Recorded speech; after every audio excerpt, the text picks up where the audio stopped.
Everybody, my name is Tony Pertinez, and this is my business communication in Venezuela presentation.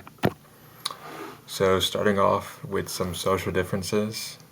For dress and attire, traditional clothing in Venezuela is typically inspired from French and Spanish styles, sometimes Caribbean. Traditional dress of women is a long skirt with white blouses, as you can see from this photo, has their flag at the bottom as well. Men, on the other hand, typically wear leaky, which is just a jacket and then some jeans. As for in the workplace, it's very similar to how it is in America. Suits and ties for men are common, while business dress is expected for women. Family, there's a large emphasis on family. It's very important to keep a tight-knit relationship with everyone in the family. But something that is more common that we see in Venezuelan families is that they tend to live together for a longer period of time. So in America, once you reach about 18 or you go away for college, that's when you typically start to not live with your family. But in Venezuelan families, we see that they actually live together for 30, 35 years or even their entire lifetimes. Next, some legal and ethical differences. Benefits for business startups.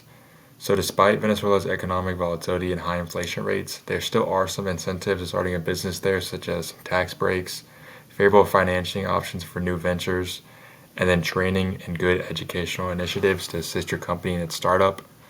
So while I wouldn't 100% suggest starting a business there due to the high inflation rates, if you know the laws and you're able to do it and you have a good product to sell, it could be very good. As for legal and ethical practices, due to the nation's concerning issues with corruptions, there are some violations of human rights. Legal procedures are hampered by the widespread rise in violence, which results to unjust trials. So an interesting stat is that only 0.7 of murders were actually given a fair trial, which is something we just don't see in America. We have a way more secure legal system. Next, contextual differences. I talked about freedom of press. In Venezuela, the freedom of press is heavily censored, and the government controls the media outlets. It's very common for reporters to face jail time or harassment if they're critical of the environment. In America, we don't see this at all. There's freedom of press. You can search anything, you can type anything within reason. It's completely different in Venezuela. You're kind of centralized, and it's more like a dictatorship. As for healthcare, Venezuela's healthcare has seen a huge drop since 2000s. As you can see from this chart, it's other Latin governments and their spending according to their GDP percentage on healthcare. From 2006, we see all the other ones like Colombia, Brazil, and Cuba all increase, which means they're getting more money towards their better healthcare. But Venezuela since 2006 has seen a huge decrease, and as of 2017 going forward, it's almost at 0%, which is just crazy. And due to this lack of government intervention, we see infrastructure continue to decline, which means they're not building hospitals, they're not building good hospitals, and many are left without any nurses because they're leaving the country due to better pay.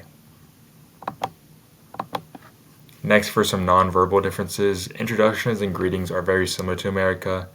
Firm handshake, eye contact is super important, then a welcoming smile.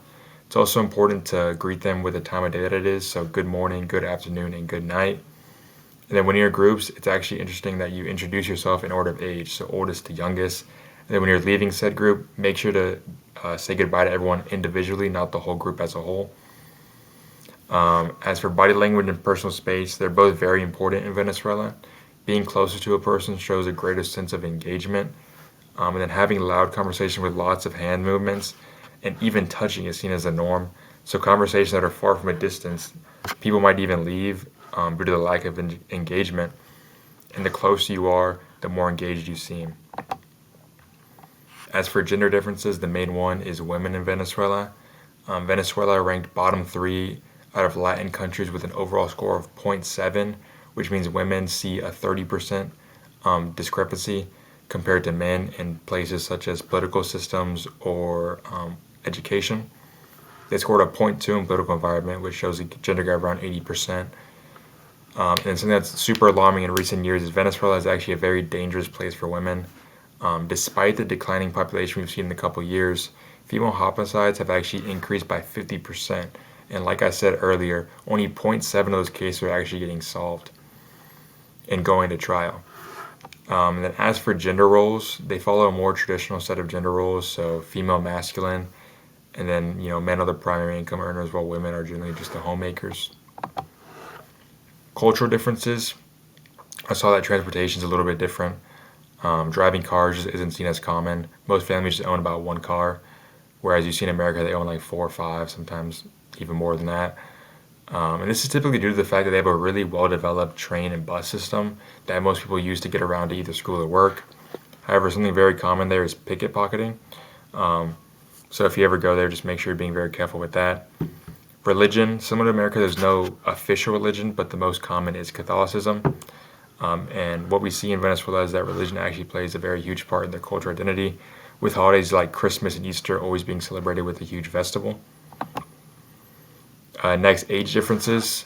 First off, employment. Unemployment rates have actually seen a decrease dramatically, dropping from 17% in 2003 all the way to 5.33% today, which is actually pretty similar to America's. Theirs is around 4.1%. And this is due to the fact the economy has seen a huge revival and expects to grow around 8% in 2024, its biggest growth in the 21st century.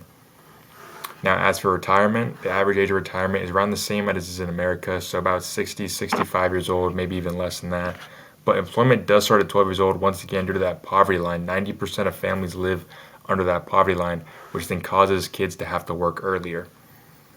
And then 750 weeks of contributions are required to qualify for pension. And the legal monthly wage is about 40,000 of their dollars, which is about $1,000 in American. And then my conclusion and recommendations. So for my overall conclusion, there's a wide variety of differences that we see in America and Venezuela, both good, both bad. There's a lot of differences, a lot of advantages and advantages that we see in both countries. And Venezuela overall is a country filled with Latin culture, but despite all of this, it's one of the most unstable and least progressive countries we've seen in the world, specifically when it comes to women's rights. So recommendations for starting a business, I would try to stay away from it. I don't think it's a stable environment. The economic crises are too much, and the hyperinflation can just be unpredictable for future human growth. Like I said, it's one of the least progressive one of the least progressive countries, which could in turn hurt your company's brand image. And then once again, the decreasing population, it could be hard to start a business there. It's super important to establish your business within the first couple of years. So if the decreasing population continues, you might not have any consumers. And finally, just the cultural differences may clash. Venezuela has a much more hierarchical approach to business, whereas America has a much more consumer-driven one that companies follow. This might just clash and just not cause a good atmosphere. And then here are my sources.